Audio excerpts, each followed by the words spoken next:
¿Lo tenemos? Bien. Demos lectura a Juan 5:39.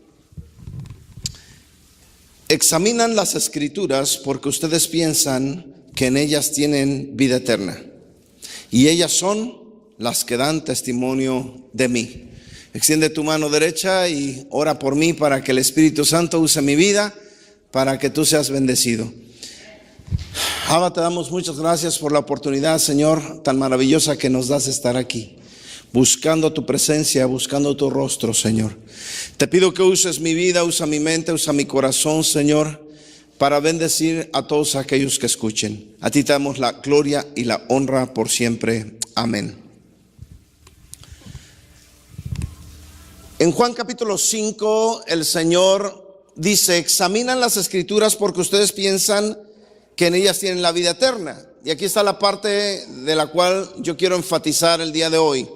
Ellas son las que dan testimonio de mí. El Señor está diciendo que las escrituras son las que dan testimonio de Él. Ahora, ¿a cuáles escrituras Él se refería? Por supuesto, estaba hablando de lo que hoy conocemos como Antiguo Testamento. En hebreo se le conoce como la Torá y el Tanaj. No estaba hablando del Nuevo Testamento porque ni siquiera existía.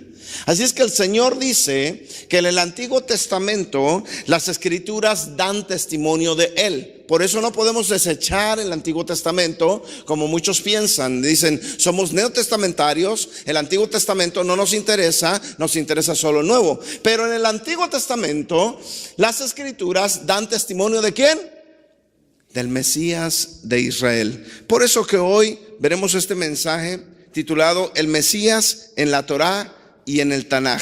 Tenemos que ser capaces como hijos de Dios de encontrar a nuestro Redentor en las escrituras y en las escrituras del Antiguo Testamento. Tenemos que ser capaces de ver a nuestro Salvador en esas escrituras y saber qué dice esas escrituras acerca de Él, porque eso nos lleva a tener un mayor conocimiento de Él. Recuerden lo que les he enseñado. Él dijo: esta es la vida eterna, que te conozcan a ti y que conozcan a quien tú has enviado. El conocimiento del Padre y del Hijo también nos lleva a la vida eterna. ¿Por qué? Porque la escritura dice que en los últimos tiempos muchos serán ¿qué? Engañados. Entonces tenemos que tener conocimiento, pero tenemos que ser guiados ¿por quién? Por el Espíritu Santo. Entonces van de la mano, ¿verdad que sí? Van de la mano. No podemos nosotros dejar el conocimiento a un lado solo por seguir al Espíritu de Dios. Pero no podemos seguir solamente al Espíritu de Dios sin el conocimiento. Tenemos que seguir estudiando la palabra, escudriñando las escrituras, pero dejando que el Espíritu Santo se siga moviendo entre nosotros. Amén. Bien, vamos a Hechos capítulo 10, versículo 34.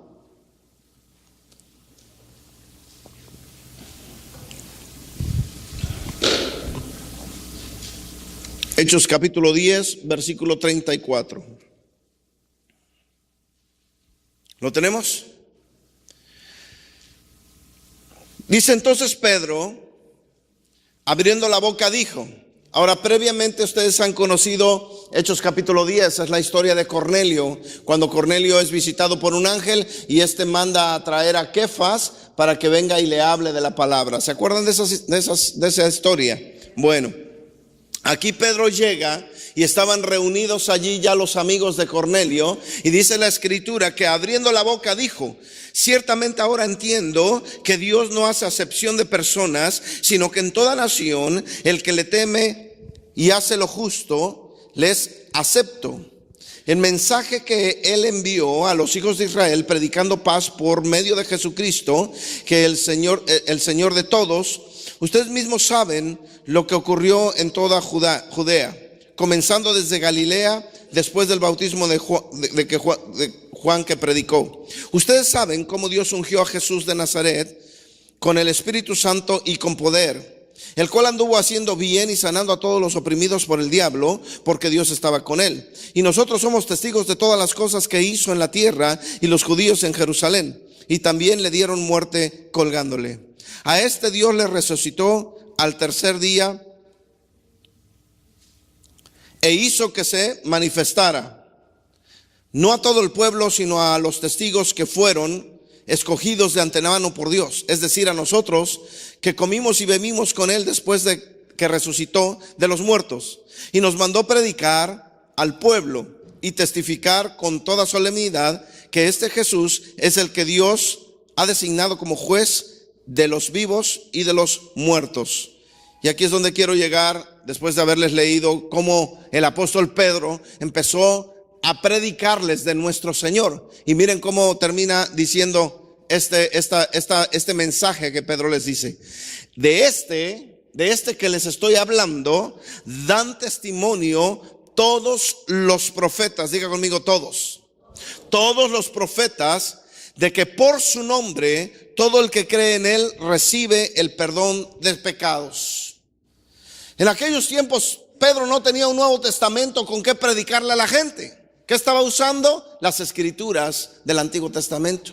Y les enseñaba que todos los profetas daban testimonio de nuestro Señor. Todos los profetas. Me parece interesante que todos los profetas hablaron de él, hablaron del Mesías, hablaron de nuestro Señor. ¿Qué nos indica eso, amados hermanos?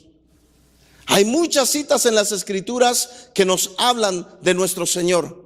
El problema es que no se han enseñado. Las citas que se han enseñado en las iglesias cristianas son las citas comunes que conocemos como las profecías mesiánicas. Entre ellas, por ejemplo, está Isaías capítulo 7, versículo 14, donde dice: por eso el Señor mismo dará una señal. La doncella concebirá y dará a luz un hijo y lo llamarás Emmanuel. Dios está con nosotros. Otra de las escrituras muy conocidas como las profecías mesiánicas o profetas mesiánicos, ¿verdad? Que escribieron esto, es Isaías capítulo 9, verso 6, donde dice: porque nos ha nacido un niño, se nos ha concedido un hijo, la soberanía reposará sobre sus hombros y se le dará estos nombres: Consejero admirable, Dios fuerte, Padre eterno, Príncipe de paz.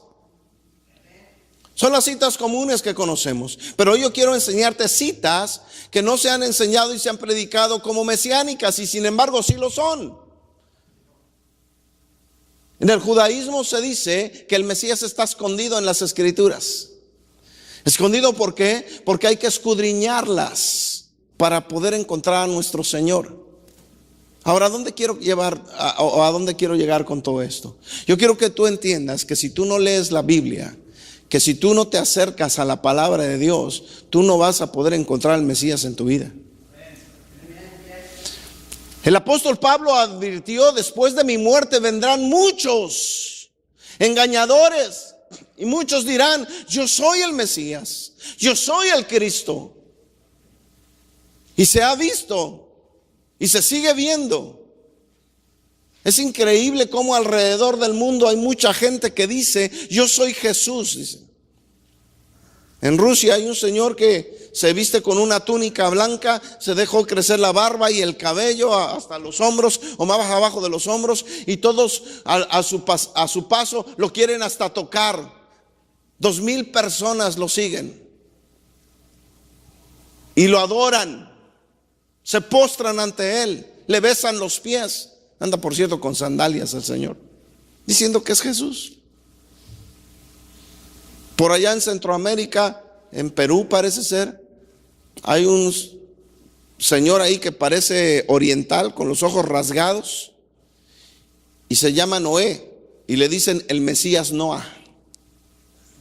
El Mesías Noah ha llegado. Sigan al Mesías Noah, arrepiéntanse, ¿no? Muchos falsos cristos tienen que aparecerse para engañar aún a los que son escogidos. Y es impactante cómo la gente los sigue por la falta de conocimiento que tienen de quién es el Mesías, quién es nuestro Salvador, quién es nuestro Señor, quién es nuestro Redentor. Tenemos que conocerle, porque el conocimiento de él nos lleva a amarle más. Entre más conozco a mi esposa, más la amo. Y entre más conoces a papá, más lo vas a amar. Tenemos que aprender a conocerlo y tenemos que encontrarle. Hay citas bíblicas que te van a llevar a conocer al Mesías Ben David, el Mesías hijo de David, aquel que viene como rey, aquel que viene a gobernar, aquel que viene como león de Judá. Pero es más difícil encontrar citas que te hablen de Yeshua ben Yosef, el Mesías, el hijo de José. Los judíos no han entendido todavía eso, muchos judíos no han entendido eso. Y hablo de judíos que todavía no creen que Yeshua fue el Mesías, porque ellos siguen esperando un Mesías. Siguen esperando a Mesías ben David, al Mesías ben David, al rey que viene. Y dicen, no, Yeshua no es el Mesías porque no ha cumplido su trabajo. Todavía no reina. Todavía hay enfermedades, porque ellos dicen cuando el verdadero Mesías venga ya no va a haber enfermedades. Y todavía hay enfermedades. Entonces todavía no le han conocido, porque Él todavía no viene en esa postura. Él ha venido como cordero. Él ha venido siendo humilde y siendo sencillo. Pero yo les he enseñado que la siguiente venida, Él no viene como humilde ni sencillo. Él viene como rey y con espada. Es algo tremendo. Entonces, ¿cuál será el propósito de la Biblia? ¿Cuál será el propósito de la Torá? ¿Cuál es el propósito del Tanaj? En Romanos capítulo 10, versículo 4 podemos encontrar la respuesta. Romanos capítulo 10, versículo 4. Dice la traducción Reina Valera 60 así: porque el fin de la ley es Cristo, para justicia a todo aquel que cree. Esta cita la han sacado completamente de contexto para que no te des cuenta lo que significa. Y hoy los teólogos han enseñado que la palabra fin significa terminar. Así es que ellos han escrito esto y han dicho, porque la ley terminó en Cristo. Ahí terminó, ahí se acabó. No debes de verla más. Y utilizan esta cita con un contexto erróneo para enseñarte que la ley ya se acabó. De hecho, en inglés dice, because the end of the law, el final de la ley. Así lo tradujeron en la ¿cómo se llama? King James. Sin embargo, cuando tú vas a los originales, por lo menos al griego, si es que no te vas hasta la raíz hebrea, solo por irte al griego, tú vas a encontrar qué significa verdaderamente esa palabra. Por ejemplo, la Biblia de las Américas la traduce así: porque Cristo es el fin de la ley para justicia a todo aquel que cree. Ahora, si tú tienes la Biblia de las Américas o la app en tu teléfono, en tu tablet de la Biblia de las Américas, tú te vas a encontrar con una referencia. Después de la palabra fin, tú vas a ver que hay una letra color roja. ¿La puedes ver? Cuando tú le haces clic a esa letra, te va a llevar a una referencia, y esa referencia dice meta o propósito. Allí mismo en la versión de las Américas. Si tienes una Biblia escrita, quizás también tenga esa referencia, y en el pie de página te va a llevar a entender que es meta o propósito. Ahora, cuando tú buscas esta palabra del griego, la palabra griega que se utiliza para esta palabra fin es la palabra telos. Y la palabra telos no significa final, se traduce con exactitud como objetivo, o en todo caso meta. Ahora, dicho esto, entonces el texto original o el texto correcto, ¿cómo debería de ser? Debería de ser de esta manera: porque el propósito o la meta de la Torá es el Mesías.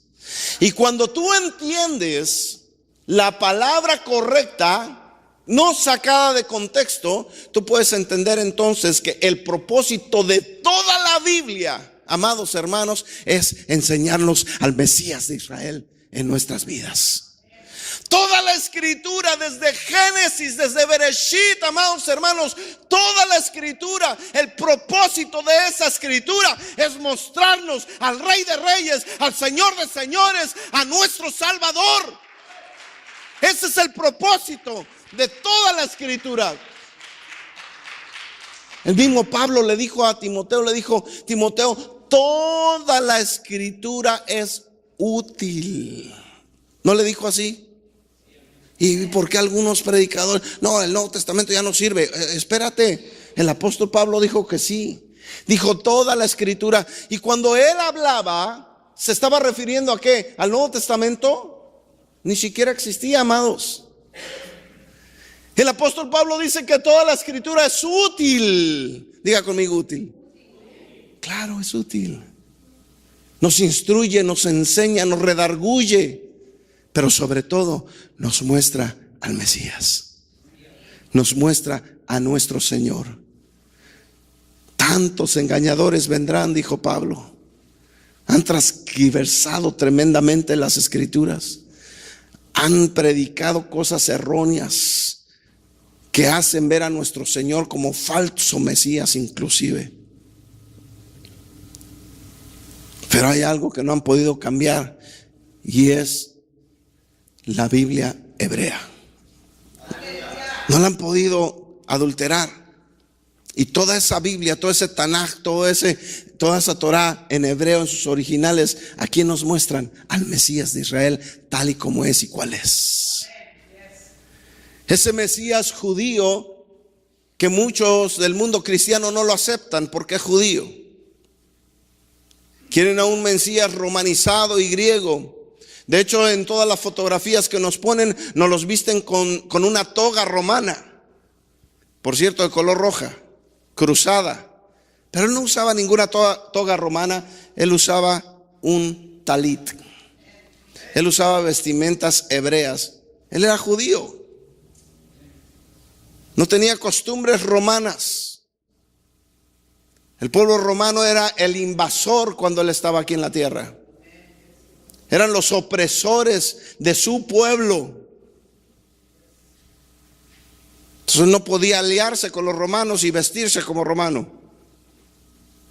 Y a ese judío, a ese Mesías, mucho del pueblo no lo conoce. No lo ha querido conocer. Mire lo que dice Génesis, capítulo 1. Dice así: en el principio creó Dios los cielos y la tierra. Ahora, yo les he enseñado en hebreo esta cita y les he enseñado cómo pueden encontrar al Mesías allí, pero yo quiero enseñarles otra cosa el día de hoy. La palabra Bereshit se traduce como principio, pero también se puede traducir como por causa del principal. Así es que si tomamos la segunda opción, diríamos por causa del principal se creó los cielos y la tierra. Así es que desde el principio ves que todo lo que se hizo, todo lo que existe y todo lo que hay y existe por causa del principal, que es el Mesías de Israel. Todo existe para él y por él, dice la escritura. Quiere decir que tú y yo existimos con un propósito, y el propósito es él. Para él vivimos, para él existimos, para él morimos. ¿Cuántos dicen amén a ello? Él es el propósito por el cual nosotros estamos aquí. ¿Por qué preocuparnos por situaciones difíciles? ¿Por qué afanarnos, mejor dicho, cuando hay situaciones difíciles en nuestras vidas, si sabemos que él tiene todo bajo control? Porque él es nuestro propósito. No importa lo que estemos pasando o por difícil que se vea ante nuestros ojos, si entendemos que él es nuestro propósito, sabemos que el tiempo de nosotros llegará en su momento y en el momento establecido por él. En el perfecto tiempo de Dios, en el olam de Dios. En su perfecto tiempo. No de nosotros, en él.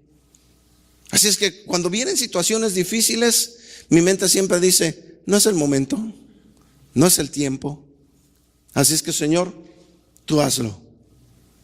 Y es cuando ponemos nuestra confianza en él y sabemos que todo lo que nos pasa es ¿para qué? Para bien.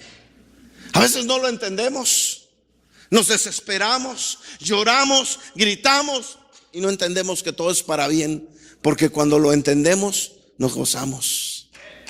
Nos gozamos y decimos: Señor, Todo esto es para bien, aunque yo no lo entienda, porque tú eres mi propósito y todo lo que viva tiene un propósito y es para ti. Si entendemos que Él es nuestro propósito, nuestra vida va a ser más hermosa.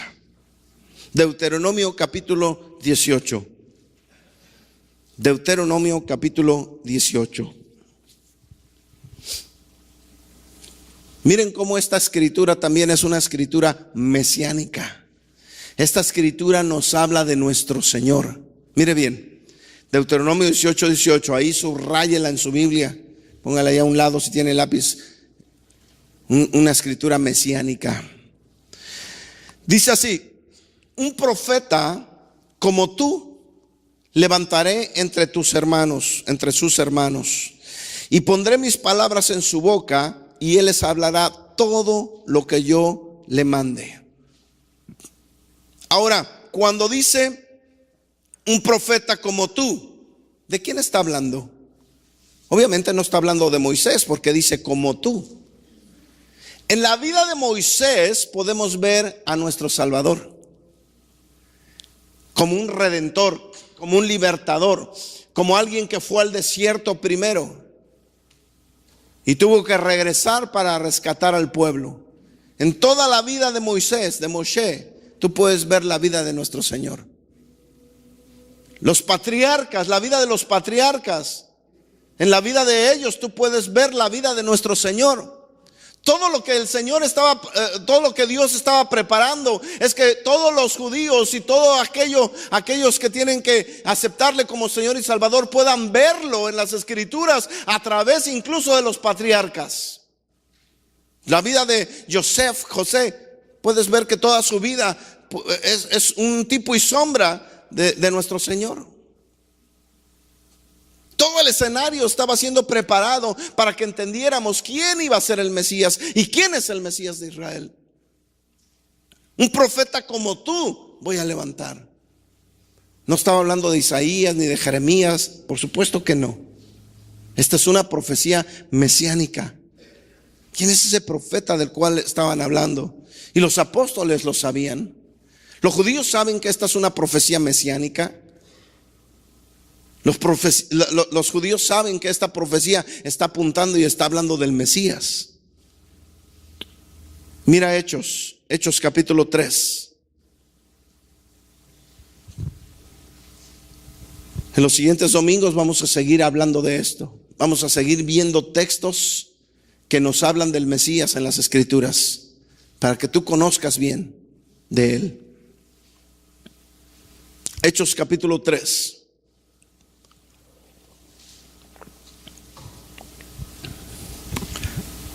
Por tanto, arrepiéntanse, hagan teshuvá y conviértanse, para que sus pecados sean ¿qué? Borrados, a fin de que tiempos de refrigerio vengan de la presencia del Señor. Y Él envía a Jesús el Cristo, designado de antemano para ustedes, a quien el cielo debe recibir hasta el día de la restauración de todas las cosas, acerca de lo cual Dios habló por boca de sus santos profetas desde tiempos antiguos. Versículo 22. Moisés dijo: el Señor Dios les levantará un profeta como yo de entre sus hermanos. A él prestarán atención y en todo cuanto les diga.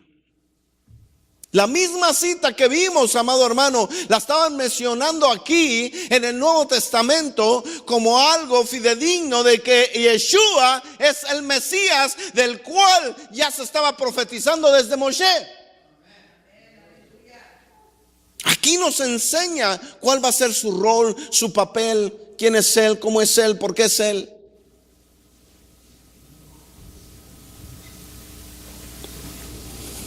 El 23.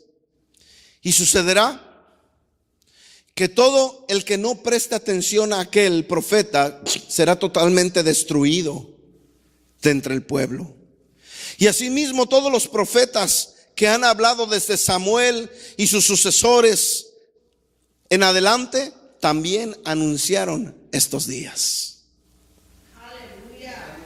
Cuando leas las escrituras, léelas con el propósito y el entendimiento de que estás leyendo todo acerca del Mesías, nuestro amado.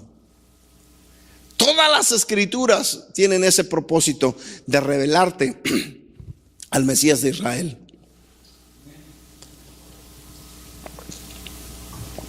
¿A cuál Mesías? Y pastor, ¿por qué dices a cuál? Hay varios. Las escrituras te hablan de dos Mesías. Hay muchos Mesías, obviamente, porque Mesías significa ungido. Eso significa Mesías, ungido. Y muchos fueron ungidos. El rey David fue un Mesías, la Biblia lo conoce como un Mesías. Moisés fue un Mesías.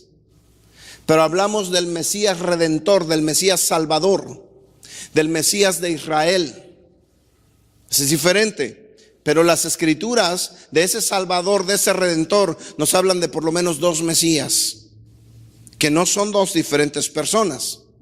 Pero tenemos que entender esos dos roles del Mesías en las escrituras, si no podríamos nosotros confundirnos. ¿Cuáles son esos dos roles? Mesías ben Yosef y Mesías ben David. Nuestro Señor el Mesías, el hijo de José, conocido como el hijo de José y conocido como el hijo de David. Tú tienes que encontrar estas dos características del Mesías en las escrituras. Tienes que aprender a identificar cuál es el rol de cada uno de ellos. ¿Y para qué? ¿A qué te va a llevar este conocimiento? A que si somos la última generación que va a venir el regreso, o que va a ver la venida de Yeshua ben David, conoceremos quién es él. Porque muchos vendrán en su nombre. No han terminado, al contrario, vendrán otros más poderosos, más bien poderosos, porque los que han habido no son nada. Pero vendrán poderosos que dirán yo soy. Y recuerda que se sentarán también allá en el templo del Señor, y hará que milagros y maravillas, y dirá yo soy el Mesías, y muchos le seguirán. Pero cuando tú conoces las características y lo que tiene que calificar aquel que va a ser el Mesías ben David, que es nuestro Señor y nuestro Salvador, que ya conocemos, pero si no conocemos las características que tienen que presentar cuando Él venga, algunos podrían ser engañados. Porque si yo les preguntara cuáles son los roles, cuáles son las características, cuáles son los requisitos que las escrituras dicen que el Mesías que regresa tiene que tener, porque cuando regrese vendrá como rey, ¿cuáles son sus características para que tú lo reconoces? Son muchas. Y quizás no me digan ustedes ni dos ni tres. Y tenemos que aprender a conocer a ese Mesías que viene. Que vuelvo a repetir, no es alguien diferente como muchos piensan. Porque sí, hay muchos grupos que piensan que es otro Mesías, porque este murió y si muere ya se descalifica para ser el Mesías. Muchos dicen eso. Y no creen que Yeshua es el que va a regresar, piensan que va a ser otro. Yo sé que andan predicando y andan enseñando eso. Y entonces yo quiero que tú veas desde las escrituras que no es otro, que es el Señor que ahora vive en tu corazón. El mismo que te dio vida, el mismo que murió por ti, es el mismo que regresa y lo alcanzaremos en las nubes. Es el mismo a cual nosotros esperamos, pero tenemos que conocerle. Y teniendo esta clase de conocimiento, tu fe crece, tu fe se levanta, tu fe se fortalece. Recuerda que Él dice que cuando Él venga, todo dolor, todo llanto, toda enfermedad será quitada. ¿Cuántos quieren que la enfermedad se vaya? ¿Cuántos quieren que las tristezas se vayan? ¿Cuántos han vivido ciertas cosas tan difíciles que sienten que hasta la muerte viene? Hay veces que pasan cosas bien difíciles, hermanos, pero tenemos una esperanza en que Él habita entre nosotros. Y cuando nosotros habitamos en Él, nosotros estamos habitando en su presencia, estamos habitando en esa promesa que Él todavía no trae, pero que cuando estamos nosotros en Él nos afecta también, nos llena. ¿Y sabes qué pasa? Que tú vives una vida sana, tú vives una vida llena y plena en Él. Porque recuerda que en Él no hay tiempo. Hablamos de los tiempos del Señor, ¿te acuerdas que sí? Hablamos de los tiempos del Señor y vimos que en Él no hay tiempo. Así es que cuando nosotros estamos obedeciéndole y caminamos con Él, es como si estuviéramos nosotros ya en el paraíso.